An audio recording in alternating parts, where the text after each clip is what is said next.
Oh, quelle surprise! Vous revoilà pour les tops de 2017. Merci de me rejoindre pour cette deuxième partie de ces vidéos de Nouvel An, cette fois-ci donc avec le top, les films que j'ai le plus appréciés de l'année.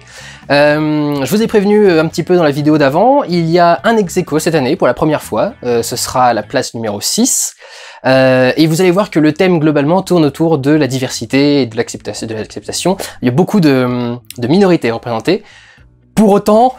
Toutes les places ne correspondent pas à ça, vous allez voir, une fois que j'aurai fait le tour. Encore une fois, il y en a beaucoup dans ce classement pour lesquels j'ai déjà fait des vlogs, donc je vais essayer de passer assez vite dessus et vous renvoyer vers les vlogs si vous voulez avoir plus d'informations sur ce que j'ai pensé du film. Grosso modo, mes avis changent rarement tant que ça entre le moment où j'ai vu le vlog et plus tard. Donc voilà, nous allons pouvoir commencer tout de suite, à moins que vous vouliez passer à d'autres vidéos, mais sinon, nous pouvons commencer tout de suite le top, avec le numéro 10. War for the Planet of the Apes.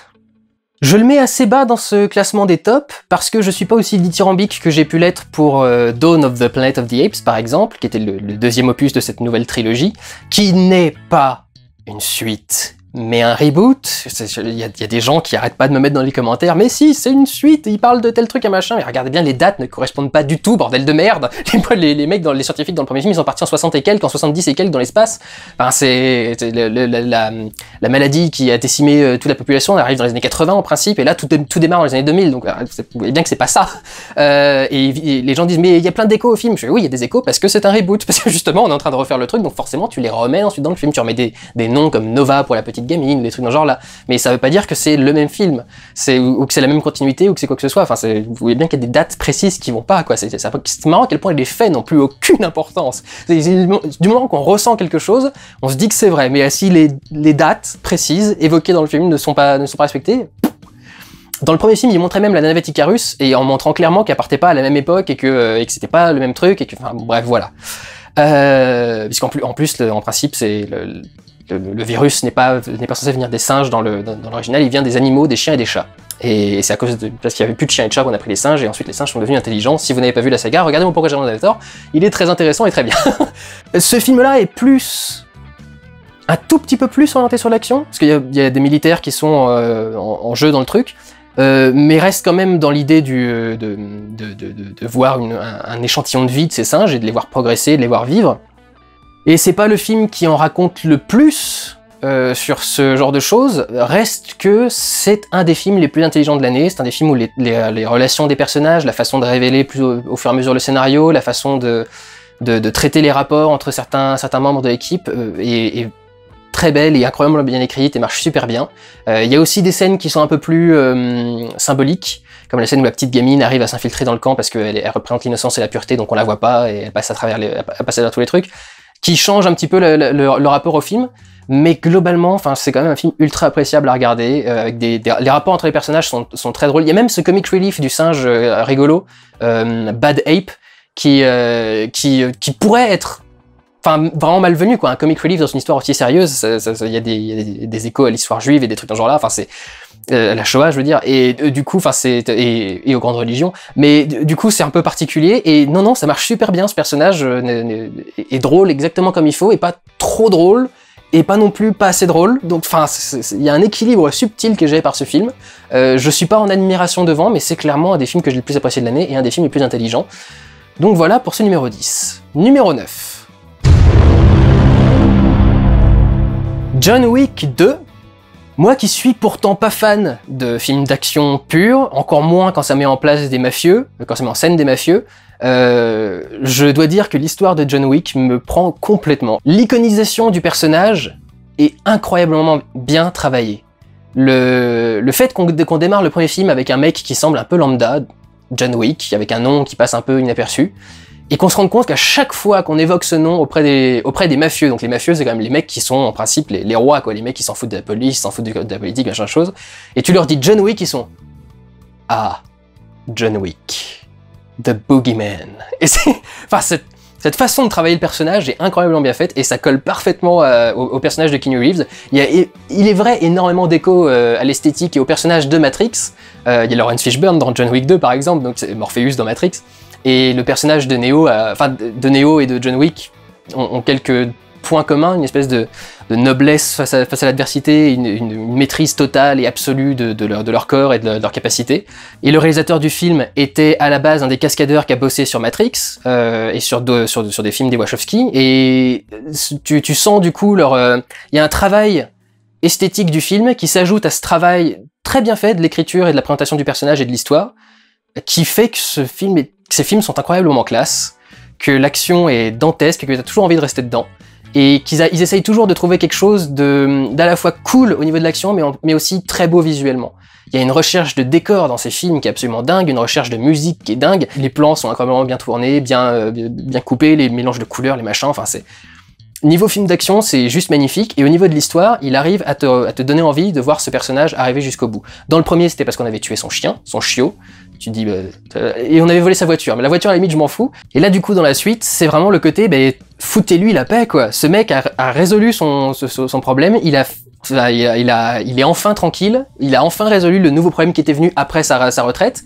Laissez-le se reposer, laissez-le tranquille, et c'est bien traité dans le film parce que genre dès qu'il finit de remettre sa mallette et toutes ses plaques et tous ses machins au sous-sol et de bien les cacher et qu'il les a recouverts de béton et tout, c'est pile poil à ce moment-là que quelqu'un sonne à la porte ou frappe, je sais plus, et qui va ouvrir et que tu te dis dès que la porte s'ouvre, tu fais ça c'est un problème. Je ne sais pas comment s'appelle le monsieur, mais ça c'est un problème.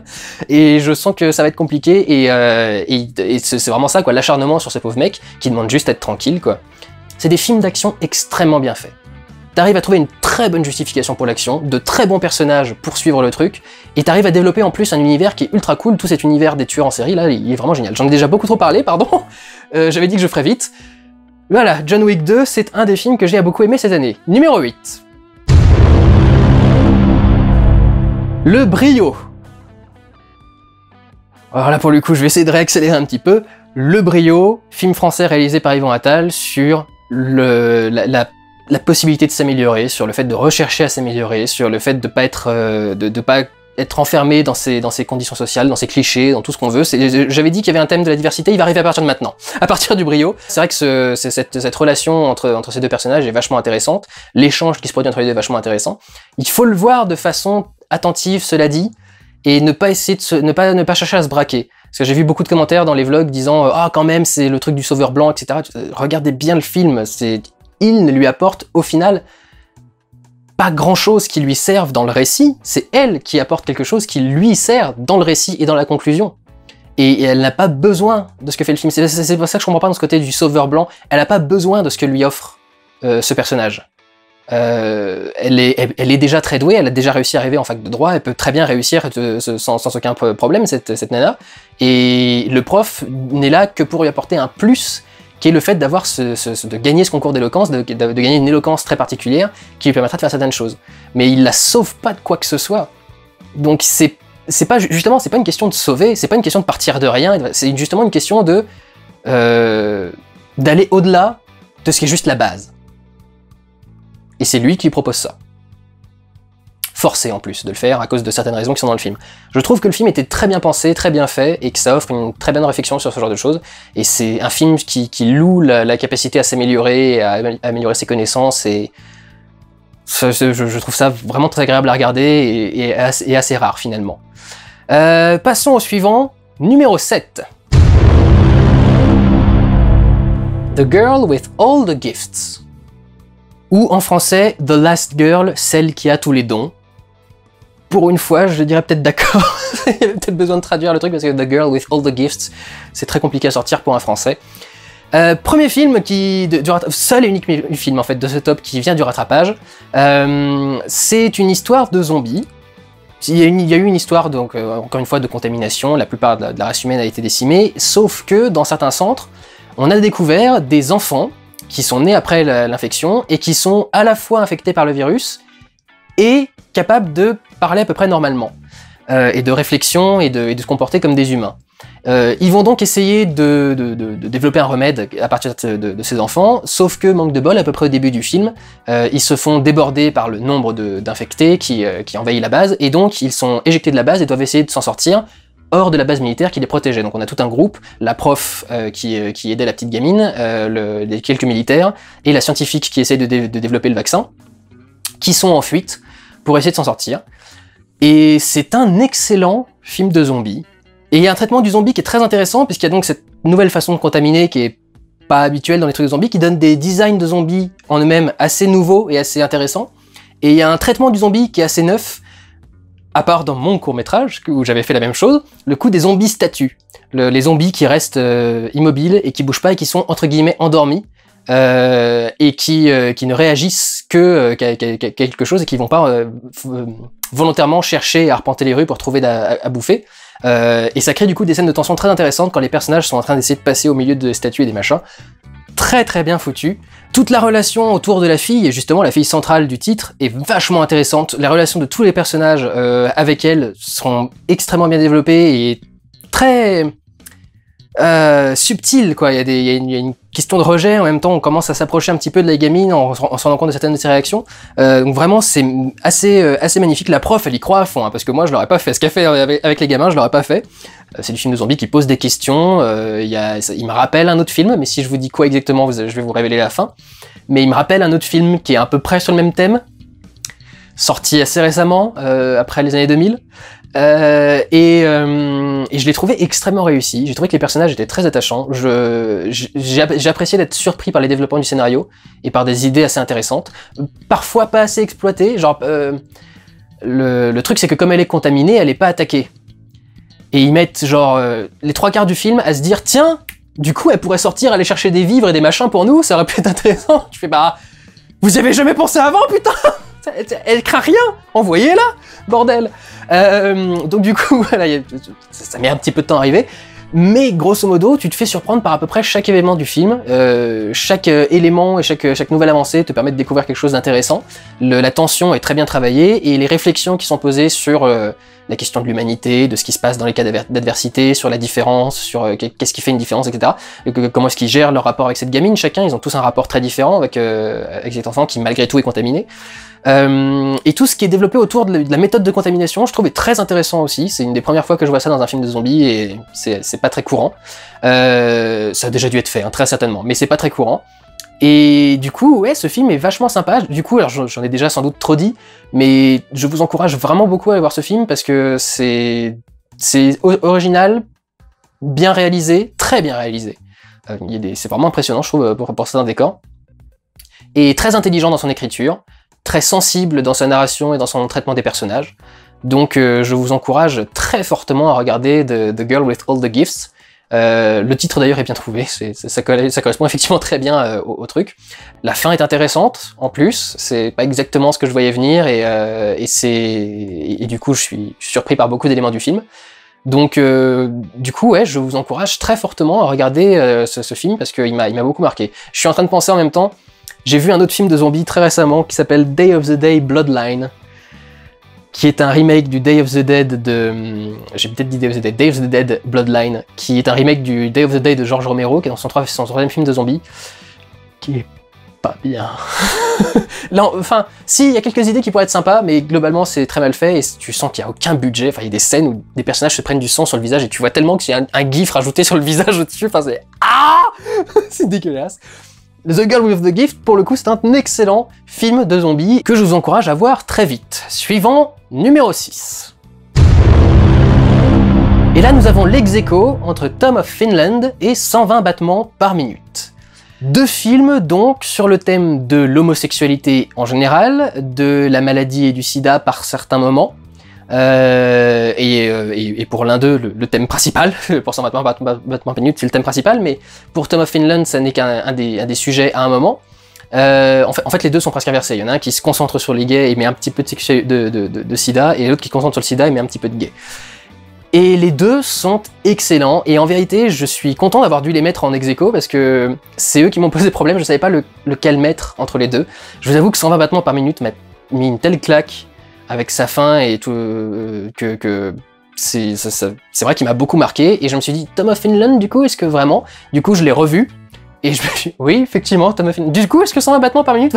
Donc, mettre les deux en même temps, j'étais ravi. Au passage, maman, ce n'est pas grave, si tu n'as pas aimé 120 battements par minute, je ne t'en veux pas. Donc, ces deux films sont excellents. L'un est Tom of Finland, qui est basé sur l'artiste Tuukko Laaksonen, qui était un artiste qui dessinait des illustrations homosexuelles pornographiques en Finlande. Je suis stressé parce que je l'ai appelé Tom of Finland pendant toute ma vie. Et je me suis dit d'un coup, non, je suis con, c'est Tom of Finland, puisque il y a off devant, c'est en anglais, donc c'est Finland.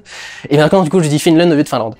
Donc, ça le montre faire sa vie en Finlande, avec tous les problèmes de répression qu'il y avait dans cette ancienne Europe.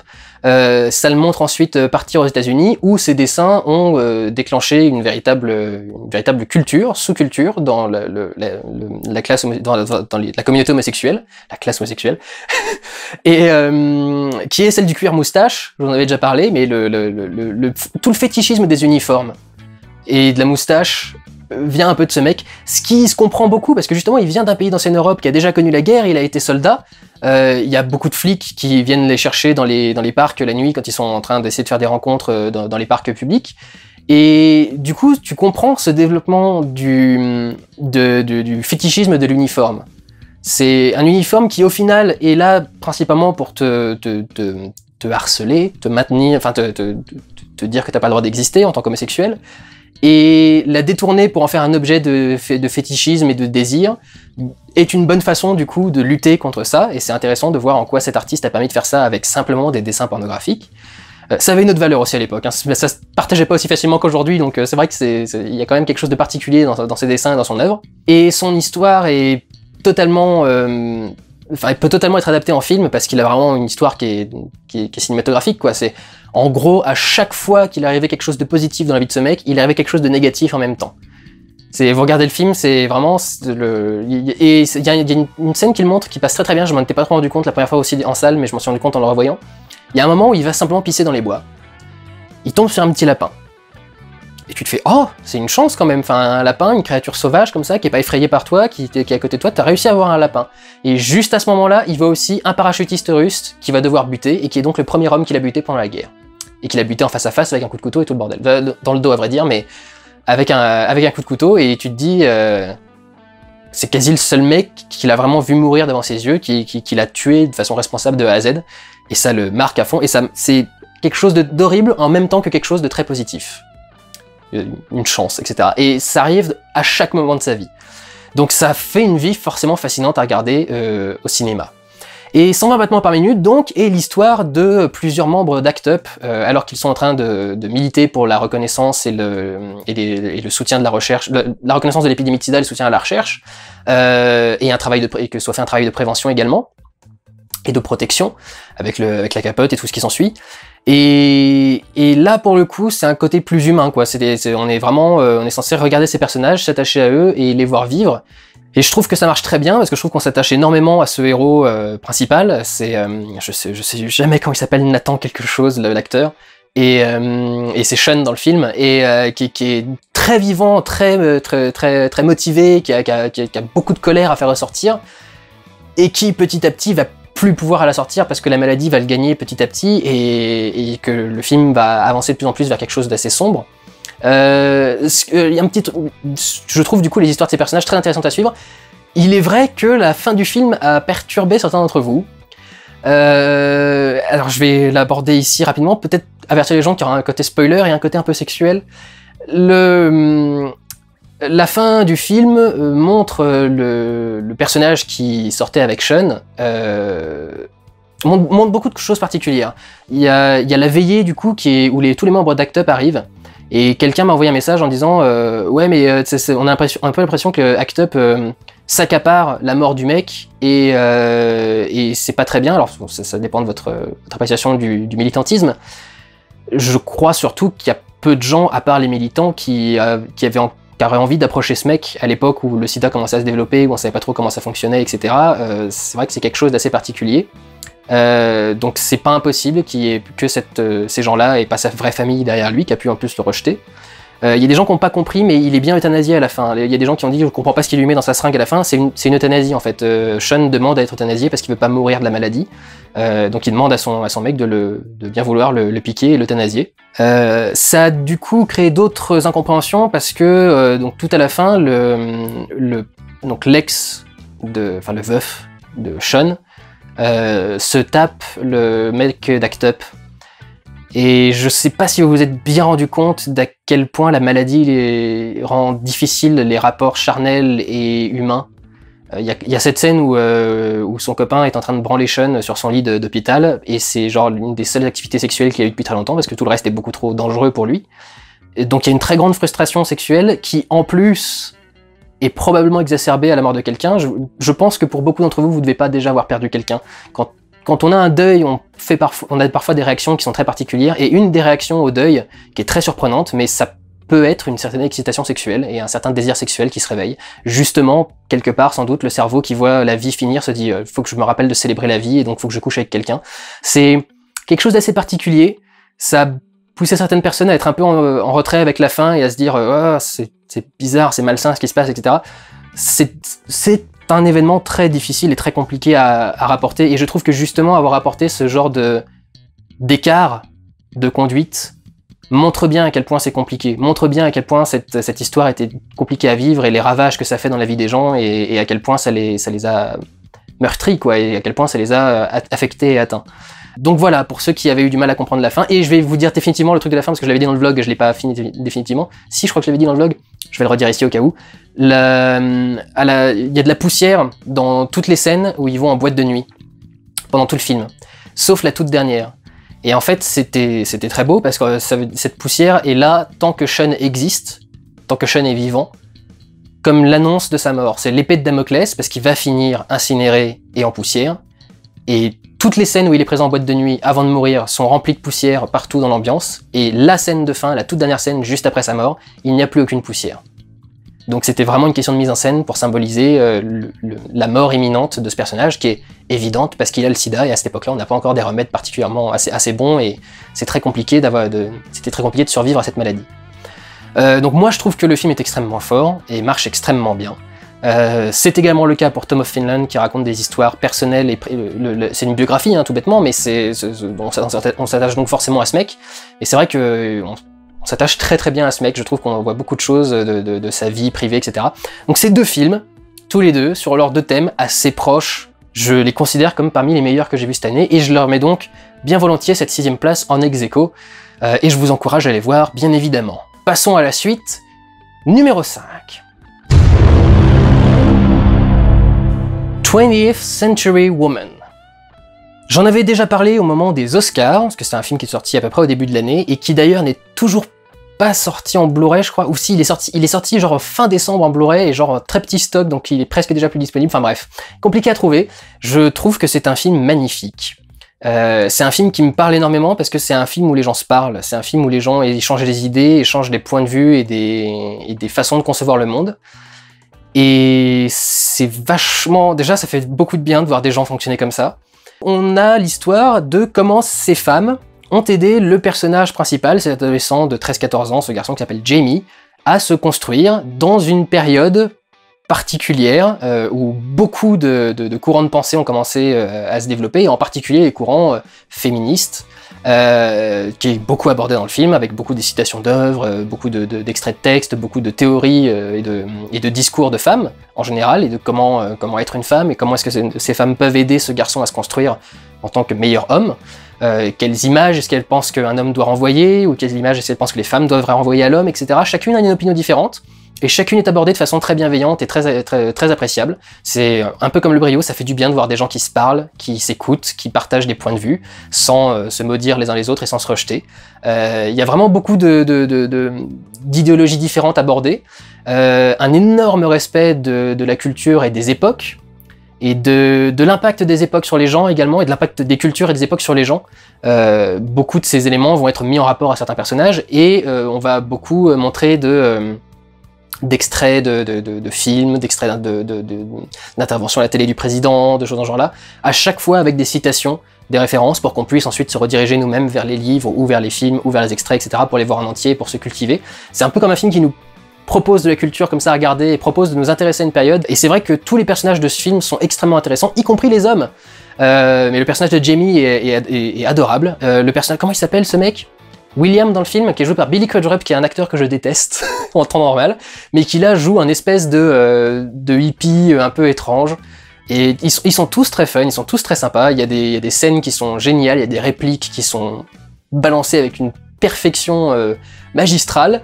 Il y a vraiment des échanges très très drôles. Je trouve les rapports de famille entre ce gamin et cette mère absolument géniaux. Je trouve qu'ils ont une entente assez intéressante et une façon de s'apprivoiser l'un l'autre et une façon de se parler.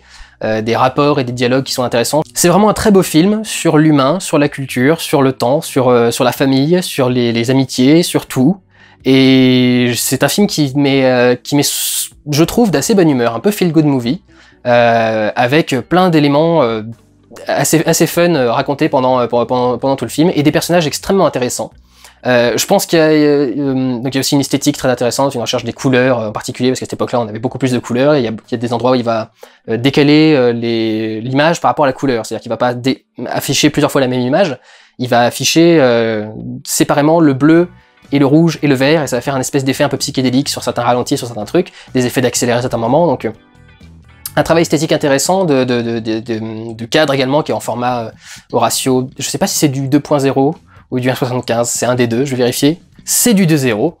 Et il y a cette recherche esthétique aussi au niveau des décors. Il y a toutes les pièces dans la maison de la famille ont des couleurs très pétantes, avec les placards jaunes, mais les meubles bleus, les machins, et du vert, du rouge, des trucs qui s'opposent énormément et qui sont très pétants. Et je pense aussi que le film a marqué parce qu'il y a beaucoup de choses qui me rappellent mon enfance. Cette façon par exemple de repeindre son intérieur, etc. Et le comportement de la mère me rappelle en partie celui de la mienne. La maison en construction, j'ai un père qui est architecte et qui m'a fait taper des maisons aussi, donc ça m'a aussi évoqué certaines choses.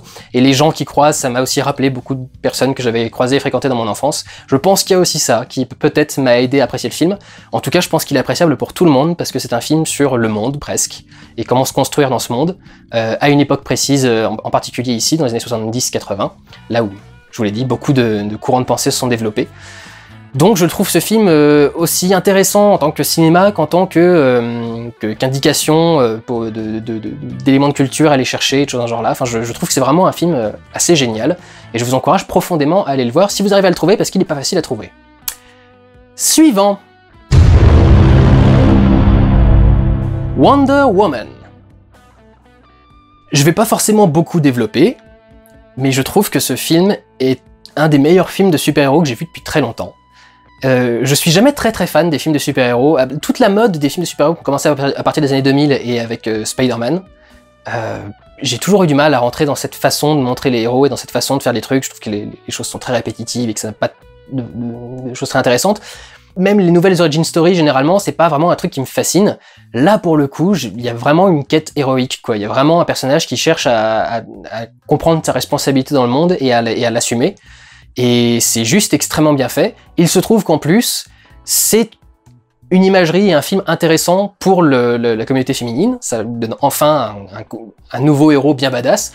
Ce qui ne manque pas dans la communauté féminine. À chaque fois que j'entends des trucs comme ça, je me dis toujours, putain, mais vous avez oublié Ellen Ripley, vous avez oublié Alice dans Resident Evil, vous avez oublié tous les personnages féminins importants qu'on a eu à Sarah Connor, qu'on a eu pendant des années. Il y en a quand même eu plus que ça, des trucs.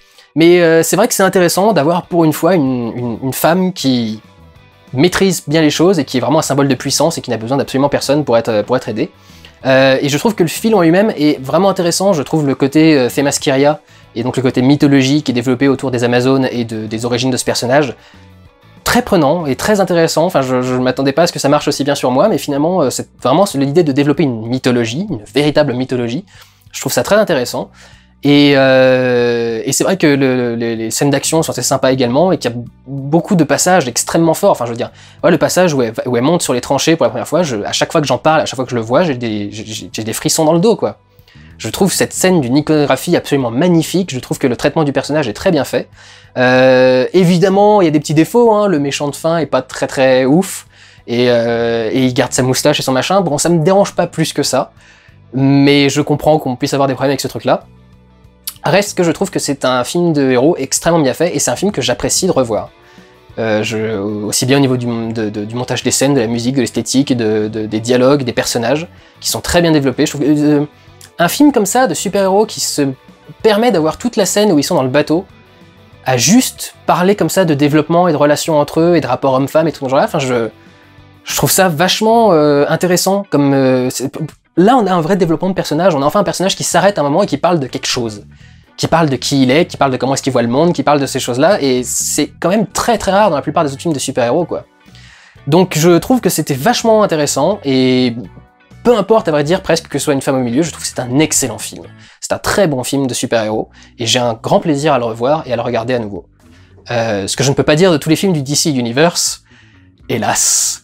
Mais pour celui-ci en tout cas, c'est très bien réussi, et j'ai beaucoup apprécié Wonder Woman. Suivant, numéro 3. Split. On reste un petit peu dans le thème des femmes héroïques, puisque c'est une fille qui est l'héroïne principale de Split, et je suis content parce que j'ai enfin réussi, au fur et à mesure de l'année, à vivre le film correctement. La première fois que j'ai vu le film, je m'étais fait spoiler la fin. Je savais à quoi ça allait mener, et d'ailleurs j'ai du coup hâte de voir la suite de Split, mais j'avais pas pu le voir vraiment dans des bonnes conditions, parce que du coup je savais où allait mener la fin. Donc quand j'ai vu le film, je découvrais le film, mais je savais pertinemment quelle allait être la révélation finale. Là du coup, j'ai pu me permettre de le revoir un peu plus régulièrement, en particulier pour mon Pourquoi l'ordinateur sur Shyamalan, que je vous encourage à nouveau à aller voir, parce que j'aime beaucoup cette vidéo. Et du coup, j'ai fini par apprécier Split à sa juste valeur, et c'est un film qui marche extrêmement bien. Je veux dire, la tension qui règne dans ce film est très bien gérée, la façon de développer l'histoire est excellente, les plans de ce film sont magnifiques. Vraiment, le travail au niveau du cadre et de l'esthétique est assez dingue. Et j'adore l'ambiance, j'adore la musique qui a été composée pour ce film. Elle reste vraiment en tête, elle rentre sous le sang, etc. Et pourtant, c'est que des grincements, donc c'est particulier comme musique, mais ça marche vraiment très très très bien pour te faire rentrer dans le truc. Cette recherche visuelle au niveau des décors, des environnements dans lesquels ils sont, ces longs couloirs, ces tuyaux, ces machins, ces travelling qui durent pendant plusieurs minutes avec des personnages qui courent tout droit dans un couloir avec tout qui passe derrière eux et tout. Je trouve que tout ça marche extrêmement bien, que les personnages sont tous ultra attachants. Les 3 filles kidnappées, il n'y en a pas une pour faire la bouffonne et pour être l'idiote et pour dire des conneries, elles sont toutes extrêmement intelligentes, elles ont toutes des remarques pertinentes à faire, elles ont toutes des réactions qui sont crédibles et qui sont bonnes, etc. Enfin, et ce personnage est vachement fascinant, le personnage de Kevin, avec ses 23 personnalités, et comment est-ce que James McAvoy a réussi à les jouer, il les joue extrêmement bien. C'est un des meilleurs méchants de film qu'on ait vu depuis très longtemps, une très bonne histoire de kidnapping, mélangée du coup à quelque chose d'autre, sans vous dire ce que c'est pour pas vous spoiler vous si vous n'avez pas vu le film, mais mélangé à quelque chose d'autre, et je trouve que ça marche extrêmement bien, que c'est parfaitement écrit. Et voilà, et que c'est un excellent film de Shyamalan, et je suis ravi qu'il ait réalisé un si bon film avec le projet qu'il avait en tête, et du coup cette suite qui peut s'annoncer très intéressante, qui est en tournage en ce moment même quand je suis en train de faire la vidéo, et qui ça peut s'annoncer très intéressante. On verra bien ce que ça va donner, mais en tout cas pour cette année, c'est effectivement un de mes films préférés. Numéro 2. Hidden Figures, ou les figures de l'ombre. Là aussi, j'en avais parlé plus au début de l'année et à la période des Oscars, c'est encore une fois un film sur la diversité, la tolérance, l'intégration et l'acceptation, avec l'histoire de ces 3 femmes afro-américaines qui essayent de faire leur vie et leur carrière et d'aider à l'accomplissement de la mission spatiale de la NASA et de mettre un objet en orbite. C'est probablement un des films sur l'espace le plus fascinant que j'ai vu depuis très longtemps, cette histoire-là, cette façon de le raconter, et cette plongée au cœur de la NASA, que je trouve très intéressante. Les personnages sont fascinants et tous excellents, ayant tous à lutter contre quelque chose de particulièrement marqué, le ségrégationnisme qui est toujours en cours en Virginie.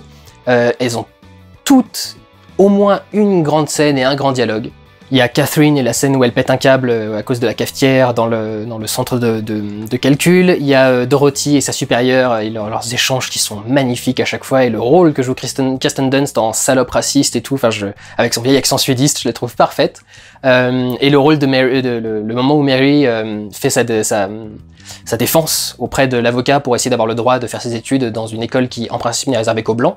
Ce sont des passages incroyables qui me donnent la chair de poule à chaque fois. Parce que ce sont des personnages touchants et que j'ai envie de voir réussir, et que j'ai envie de suivre. J'ai vu leurs histoires se dérouler, j'ai vu leurs rencontres, j'ai vu leurs interactions, et ce sont des personnages touchants et attachants que j'ai envie de voir réussir. Le film est juste extrêmement agréable à regarder, malgré parce que les personnages s'en sortent, grosso modo, hein, donc ils sont pas en train elles sont pas au fond du truc depuis le début. Et encore une fois, la musique est excellente. Je m'en étais même pas rendu compte, mais le film est en partie produit par Pharrell Williams, qui a aussi composé une bonne partie de la musique, et sa chanson Running, je la trouve excellente et vachement péchue et vachement prenante, et du coup ça ramène un peu de de joie de vivre dans ce sujet à la base assez dur et assez tendu qu'est le racisme et la ségrégation.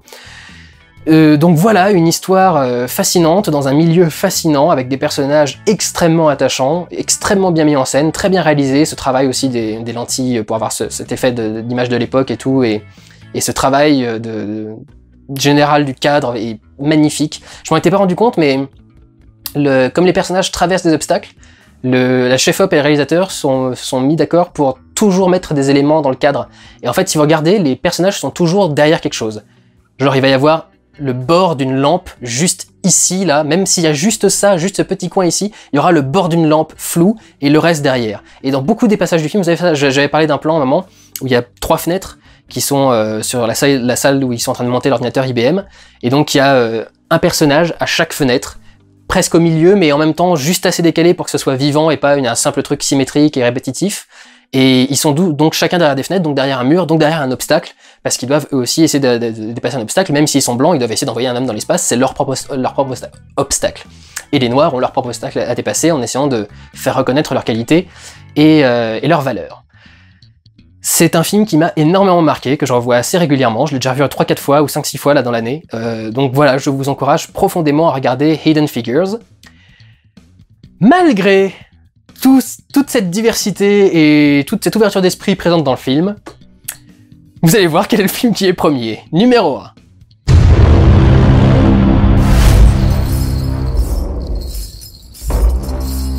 You wanted the prophecy. This is your prophecy. Le roi Arthur, la légende d'Excalibur. Film réalisé par Guy Ritchie, summum du modèle de l'homme viril et blanc en particulier. Il y a de la mixité et de la diversité dans le film, il y a Kung Fu George et tout le bordel, mais principalement c'est Arthur, le roi blanc, blond aux yeux bleus, etc. Enfin, avec des muscles monstrueux, etc. Donc on passe vraiment dans un autre domaine, genre par exemple, la mage n'a pas de nom. Le personnage féminin n'a pas de nom, elle s'appelle la mage, elle a même pas un prénom. Il y a d'autres personnages qui ont des noms, féminins qui ont des prénoms qui sont importants dans le scénario. D'ailleurs, la mage elle-même est importante dans le scénario. Je pense que c'est plus pour le côté mystique qu'on l'appelle juste la mage et qu'on lui donne pas un nom très précis. Mais c'est vrai que c'est une façon de traiter le truc qui est très différente. Mais je suis tout aussi fan de cette façon de gérer le truc. Et ce film est d'une classe. Ce film explose de partout. Enfin, le montage du film est assez ouf, puisque c'est du montage avec Guy Ritchie et ça va assez vite. En particulier dans les phases où les personnages sont en train de raconter des histoires ou en train d'expliquer des choses qui vont se produire, avec des illustrations très rythmées et très visuelles de la part de Guy Ritchie. Il y a une action, enfin vraiment très bien organisée, très bien filmée, très bien faite. Il y a une esthétique qui est à la fois réaliste et assez fantasque et magnifique. Il y a ce mélange du coup du réalisme et de ces créatures étranges et qui viennent d'autres mondes, et de ces éléphants gigantesques, et donc de ces mages et de ces magiciens et tout le bordel. Et c'est dantesque. Il y a des plans qui sont monstrueux également, enfin au niveau des scènes d'action, quand il utilise son épée, là ça explose de partout. Alors d'ailleurs, je vais vous raconter une anecdote, parce qu'il y a déjà un vlog pour ce film.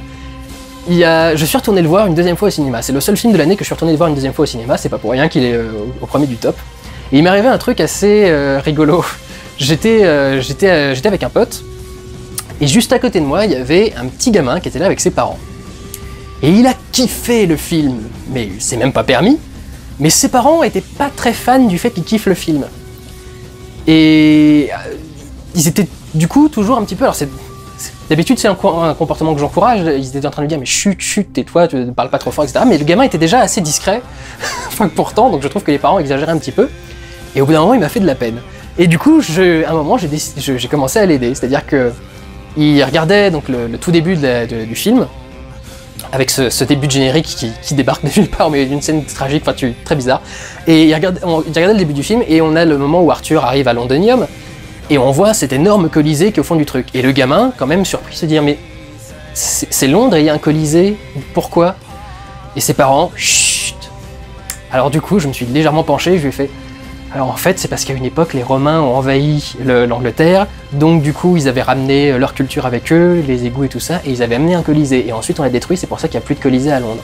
Et le gamin fait « Ah !» Et il a continué à regarder le film en étant à fond dans le truc. Et à la fin, il était complètement dedans, il m'a éclaté. Il y avait un passage où, il y a le passage où Arthur utilise vraiment Excalibur et commence vraiment à tout péter sur son passage. Et quand la scène de fin est finie, il y avait un gamin qui était « Wow !» Et je l'ai regardé, je fais « Hey, il est trop classe, hein !» Il fait « Ouais !» Il était à fond dans le film. Donc, C'est un énorme shot d'adrénaline, c'est ultra agréable de voir ce film, c'est très classe et en même temps poétique. C'est-à-dire que c'est à la fois dur et sensible. Il y a un délire esthétique et visuel qui est génial, tout le passage où il est en train de triper complètement, qui voit les esprits de la forêt et tout, enfin c'est magnifique. Et cette musique est dingue. C'est probablement une des musiques qui m'a le plus marqué dans ces 10 dernières années dans les compositions de films. Le compositeur a été chercher des instruments de l'époque médiévale pour avoir des sonorités différentes. Et je crois que c'est des compositions du coup assez normales, mais jouées par ces instruments très particuliers qui donnent des sonorités que t'as pas l'habitude d'entendre et qui ont quelque chose là aussi de très brut. Tu sens l'instrument à bois, tu sens les cordes, tu sens les machins, tu sens les... Genre si c'est une corde de taper, tu sens le truc qui est en train de taper sur la corde et tu sens le truc qui est en train d'arriver. Et en même temps, ça fait quelque chose d'extrêmement mélodique et de très très beau. Le chanteur qui vient au bout d'un moment chanter faire les paroles quoi, apporte une certaine douceur qui est très très belle et qui marche incroyablement bien. Je trouve qu'il y a une mystique et une aura qui se dégage de ce film qui est incroyable. Je ne comprends pas à quel point il s'est cassé la gueule au cinéma. Il y a quand même des abrutis parmi les Américains qui ont été dire que c'était un film qui amenait qui voulait créer un univers étendu. Parce qu'à la fin, on révèle qu'il y a la table ronde. Et donc c'est pour annoncer qu'il y aura des suites, probablement, sur les autres personnages. Pauvre blaireau, on fait un film sur le roi Arthur, tu penses qu'on va pas mettre une table ronde, pauvre con, va. Et certains aussi qui ont dit ouais, enfin ça va, le roi Arthur avec des animaux magiques et des machins, faudra pas déconner. Oui, parce qu'il n'y a pas de magie dans la légende du roi Arthur. C'est vrai que Merlin, il n'existe pas et que Excalibur, c'est une épée forgée de base avec du métal. Ça donne envie de faire ça, le roi Arthur. C'est bien testostéroné, mais c'est extrêmement bien fait, c'est très très esthétique, très rythmé, très beau, bien fait, bien raconté. Enfin, je sais pas pourquoi ce film a aussi peu marché, et c'est très clairement le film que j'ai le plus kiffé regarder de l'année. Voilà pour ce qui est du top, je vous invite à voir la suite des vidéos, le rattrapage, le bilan, les prévisions de l'année prochaine, ou bien vous arrêtez là si vous en avez envie. En tout cas, prenez soin de vous, allez voir des films. Ciao!